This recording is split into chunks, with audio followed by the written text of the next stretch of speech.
नमस्कार जय श्री जगन्नाथ मु सुदर्शन मुदुली गोटे सुंदर व्यंग कविता नहीं आज आपणक पाखरे कवितार शीर्षक हेउछि जन्मदिन पालन।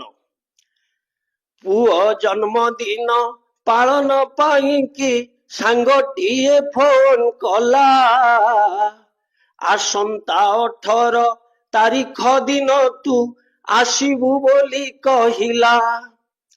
बहु दिन ठारू भेट होई नाही पुरुणा सांग जे मोर कहिली निश्चय एथर जीवी मु फैमिली नहीं कि मोर ठीक समय रे पहुंची तो गलु प्रस्तुति जे चली थिला 4 पाउंडर चॉकलेट केक घरे आसी पहुंचिला।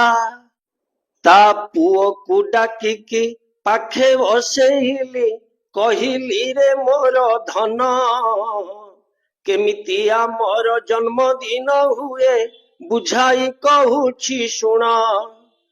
केक काटिबा खुआ खुई हेबा काहा मुहरे बोलिबा नहीं खाद्य परा आम लक्ष्मी मा सते एक कथा भूलिबु नहीं।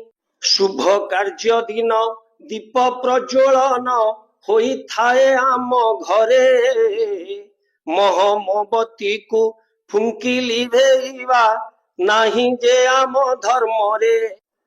भारी खुशी होई शुणिला मो कथा ता बापा बसी थिला पाखे सांग मानंकु मो पाख को डाकिला से बुझाई कहिला सते। ड्रेस चेंज करी मठा मु पिंधिली भागवत पाठ कली कृष्ण जन्म कथा 10म स्कंधरु पिला मानंकु मु शुणाइली।